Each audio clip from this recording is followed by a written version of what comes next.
د ټیک ټاک په وجه باندې ورور ولګي د خپل خور چې د په خپل باندې ختم کړه. ویډیو را سره مکمل وګورئ، زموږ د پاره به ډېر ښکلی عبرت لري. سټ چې تاسو ته جنې ښکاري دې جنې ورور کنه د خپل مور پلار ته به ویل چې دا جنې چې دنو دا د ټیک ټاک نه منې کوي چې دا په ټیک ټاک باندې ویډیو نه جوړي. هغه به خپل مور پلار ته جړلو او مور پلار به ته ویل کنه چې ستا په دې کې کار نشته، ته د خپل کار سره کار ساته. د دې جنې ورور چې دنو هغه په سعودي عرب کې په سعودي عرب کې مزدوري کوله او خپل کور ته به خرچه را لېږله او په مخه به د خپل مور او پلار ته ویلو چې دا جنې چې دنو ټیک ټاک نه منې کوي چې دا ټیک ټاک نه جوړي، دا چې دنه مونږه بې عزته کوي. دلته په مسافرۍ کې ما دلته زما ملګري زما د خور ویډیوګانې ګوري نو زه دا نشم برداشت کولی. امور پلار چې دنه هغه ته بیا هم دا خبره کوله چې ستا په دې کې کار نشته دی او ته چې دنه د خپل کار سره کار ساته.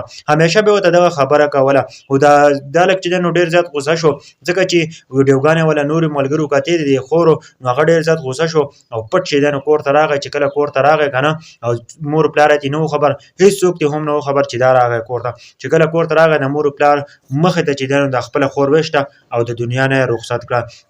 چې کله خپل د خور ویشته نو په دغه ټیم کې چې دا د کور نه وتښتېدو او د کور نه لاړو. بیا را مور پلار ولګېد دا عدالت ته لاړلو او ایسته کې په دې باندې راپورټ وکړو، په دې خپل زوی باندې راپورټ وکړو او دا چې دنو یو میاشت پس چې دنو د ګرفتار کو. کله چې دا ګرفتار کو دا اوس په جیل کې دی.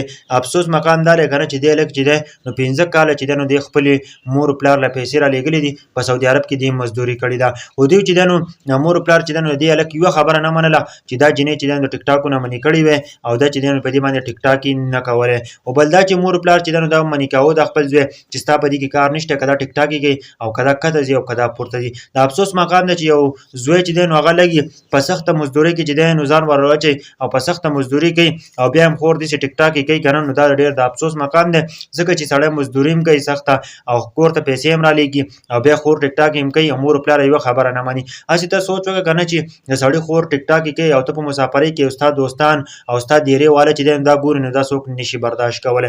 او دې جنې ورور هم داسې کوله بلکې دغه مور پلار چې دنو نه منې کوله نو دې نه چې دنو اخر کار دا ختم کړله.